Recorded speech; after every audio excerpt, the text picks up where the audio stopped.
The Lady of the Barge. Presented by Audiobook Ledger. Captain Rogers. A man came slowly over the old stone bridge, and averting his gaze from the dark river with its silent craft, looked with some satisfaction toward the feeble lights of the small town on the other side. He walked with the painful forced step of one who has already trudged far. His worsted hose, where they were not darned, were in holes, and his coat and knee breeches were rusty with much wear. But he straightened himself as he reached the end of the bridge, and stepped out bravely to the taverns which stood in a row facing the quay. He passed the Queen Anne, a mere beer shop, without pausing, and after a glance apiece at the Royal George and the trusty Anchor, kept on his way to where the golden key hung out a gilded emblem. It was the best house in Riverstone, and patronized by the gentry.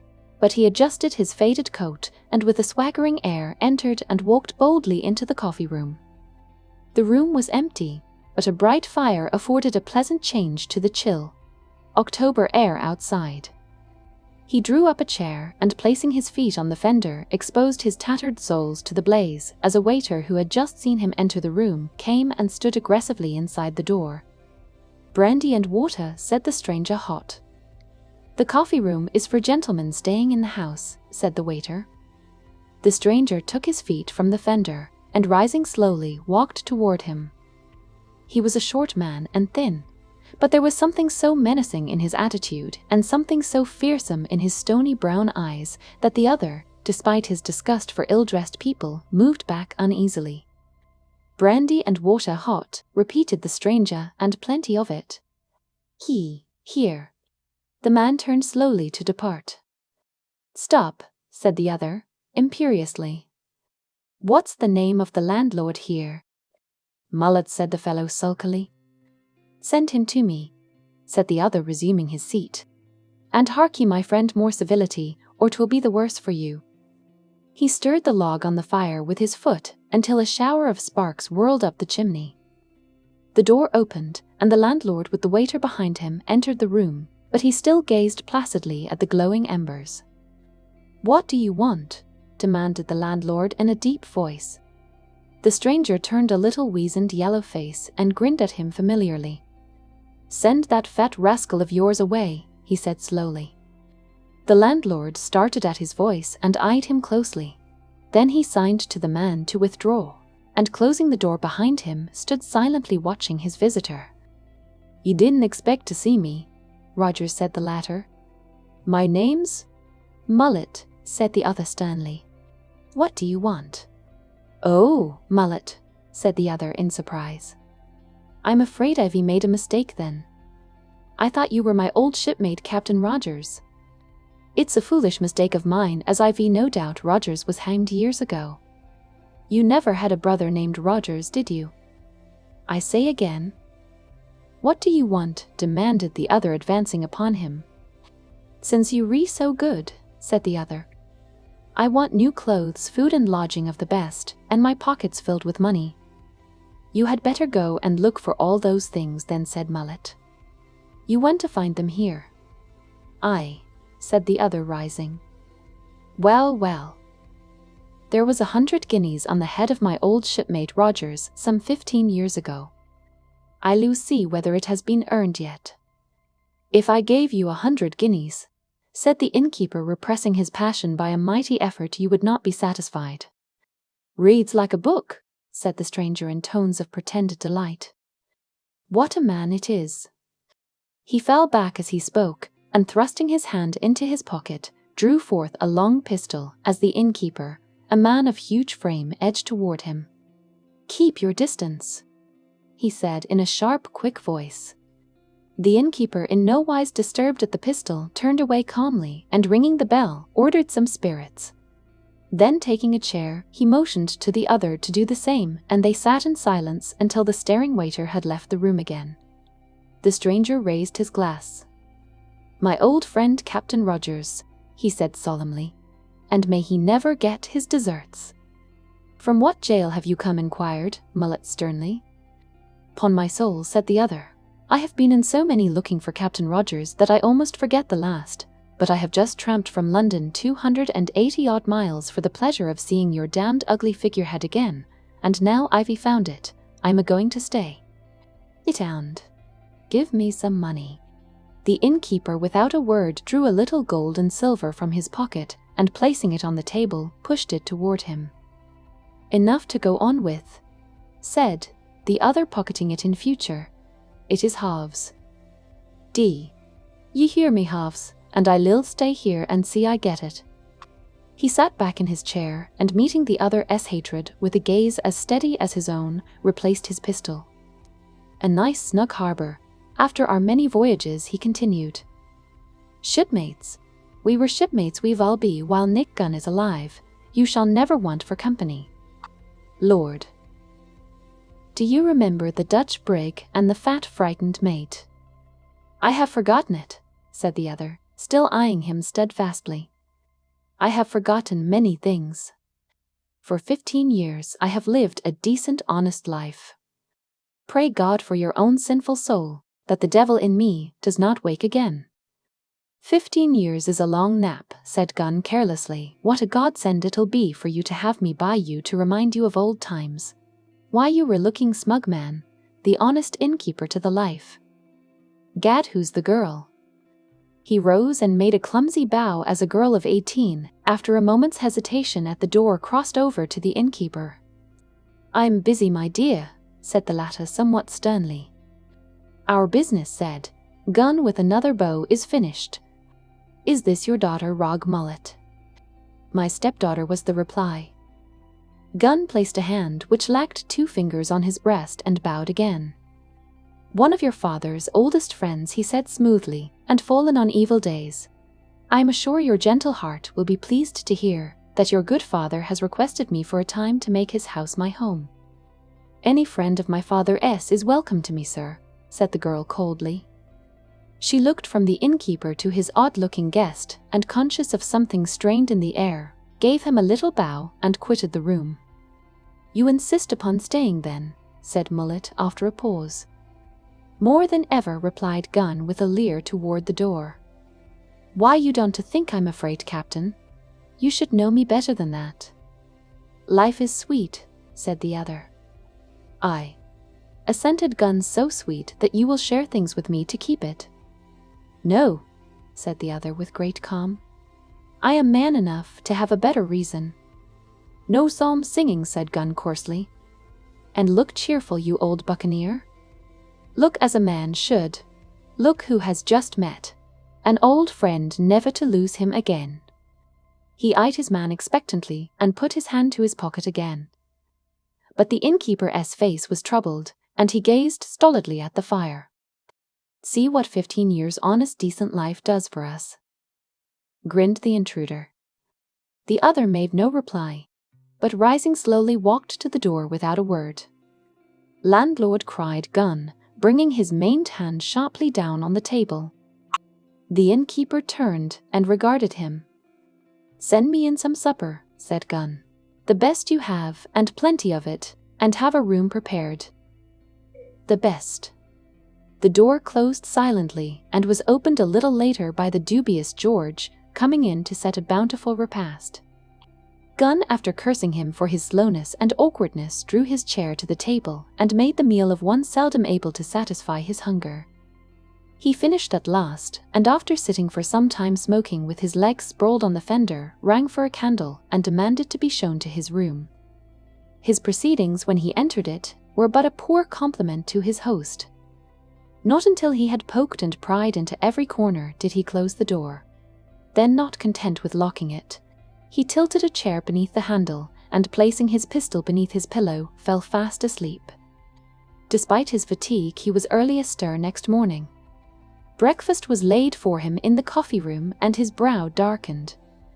He walked into the hall, and after trying various doors, entered a small sitting room, where his host and daughter sat at breakfast, and with an easy assurance drew a chair to the table. The innkeeper helped him without a word, but the girl's hand shook under his gaze as she passed him some coffee. As soft a bed as ever. I slept in, he remarked. I hope that you slept well, said the girl civilly. Like a child, said Gunn gravely, an easy conscience. Mullet. The innkeeper nodded and went on eating. The other, after another remark or two, followed his example, glancing occasionally with warm approval at the beauty of the girl who sat at the head of the table. "A sweet girl," he remarked, as she withdrew at the end of the meal. "And no mother, I presume." "No mother," repeated the other. Gunn sighed and shook his head. "A sad case, truly," he murmured. "No mother, and such a guardian. Poor soul, if she but knew. Well, we must find her a husband." He looked down as he spoke, and catching sight of his rusty clothes and broken shoes, clapped his hand to his pocket, and with a glance at his host, sallied out to renew his wardrobe. The innkeeper, with an inscrutable face, watched him down the quay. Then with bent head he returned to the house and fell to work on his accounts. In this work, Gunn, returning an hour later, clad from head to foot in new apparel, offered to assist him. Mullet hesitated, but made no demur. Neither did he join in the ecstasies which his new partner displayed at the sight of the profits. Gunn put some more gold into his new pockets, and throwing himself back in a chair, called loudly to George to bring him some drink. In less than a month, the intruder was the virtual master of the Golden Key. Resistance on the part of the legitimate owner became more and more feeble. The slightest objection on his part, drawing from the truculent Gunn dark allusions to his past, and threats against his future, which for the sake of his daughter he could not ignore. His health began to fail, and Joan watched with perplexed terror the growth of a situation which was in a fair way of becoming unbearable. The arrogance of Gunn knew no bounds. The maids learned to tremble at his polite grin, or his worse freedom, and the men shrank appalled from his profane wrath. George, after 10 years' service, was brutally dismissed, and refusing to accept dismissal from his hands, appealed to his master. The innkeeper confirmed it, and with lackluster eyes fenced feebly when his daughter, regardless of Gunn's presence, indignantly appealed to him. "The man was rude to my friend, my dear," he said dispiritedly. "If he was rude, it was because Mr. G'd." "Gunn deserved it," said Joan hotly. Gunn laughed uproariously. "God, my dear, I like you," he cried, slapping his leg. "You re a girl of spirit. Now I will make you a fair offer. If you ask for George to stay, stay. He shall, as a favour to your sweet self." The girl trembled. "Who is master here?" she demanded, turning a full eye on her father. Mullet laughed uneasily. "This is business," he said, trying to speak lightly, "and women can't understand it. Gunn is as valuable to me, and George must go." "Unless you plead for him, sweet one," said Gunn. The girl looked at her father again, but he turned his head away and tapped on the floor with his foot. Then, in perplexity akin to tears, she walked from the room, carefully drawing her dress aside as Gunn held the door for her. "A fine girl," said Gunn, his thin lips working a fine spirit. "'Twill be pleasant to break it, but she does not know who is master here." "She is young yet," said the other hurriedly. "I will soon age her if she looks like that at me again," said Gunn. "By ye turn out the whole crew into the street, and her with them, and I wish it. I lie in my bed warm o' nights, and think of her huddled on a doorstep." His voice rose and his fists clenched, but he kept his distance and watched the other warily. The innkeeper's face was contorted, and his brow grew wet. For one moment something peeped out of his eyes. The next he sat down in his chair again, and nervously fingered his chin. "I have but to speak," said Gunn, regarding him with much satisfaction, "and you will hang, and your money go to the crown. What will become of her then, think you?" The other laughed nervously. "'Twould be stopping the golden eggs," he ventured. "Don't ye think too much of that," said Gunn in a hard voice. "I was never one to be balked, as you know." "Come, come, let us be friends," said Mullet. "The girl is young and has had her way." He looked almost pleadingly at the other, and his voice trembled. Gunn drew himself up, and regarding him with a satisfied sneer, quitted the room without a word. Affairs at the Golden Key grew steadily worse and worse. Gunn dominated the place, and his vile personality hung over it like a shadow. Appeals to the innkeeper were in vain. His health was breaking fast, and he moodily declined to interfere. Gunn appointed servants of his own choosing brazen maids and foul-mouthed men. The old patrons ceased to frequent the Golden Key, and its bedrooms stood empty. The maids scarcely deigned to take an order from Joan, and the men spoke to her familiarly. In the midst of all this, the innkeeper, who had complained once or twice of vertigo, was seized with a fit. Joan, flying to him for protection against the brutal advances of Gunn, found him lying in a heap behind the door of his small office, and in her fear called loudly for assistance. A little knot of servants collected and stood regarding him stupidly. One made a brutal jest.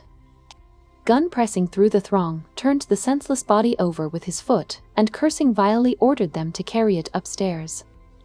Until the surgeon came, Joan, kneeling by the bed, held on to the senseless hand as her only protection against the evil faces of Gunn and his protégés. Gunn himself was taken aback, the innkeeper's death at that time by no means suiting his aims. The surgeon was a man of few words and fewer attainments. But under his ministrations, the innkeeper, after a long interval, rallied. The half-closed eyes opened, and he looked in a dazed fashion at his surroundings. Gunn drove the servants away and questioned the man of medicine. The answers were vague and interspersed with Latin. Freedom from noise and troubles of all kinds was insisted upon, and Joan was installed as nurse with a promise of speedy assistance. The assistance arrived late in the day in the shape of an elderly woman whose Spartan treatment of her patients had helped many along the silent road. She commenced her reign by punching the sick man's pillows, and having shaken him into consciousness by this means, gave him a dose of physic after first tasting it herself from the bottle. After the first rally, the innkeeper began to fail slowly. It was seldom that he understood what was said to him, and pitiful to the beholder to see in his intervals of consciousness his timid anxiety to earn the goodwill of the all-powerful Gunn.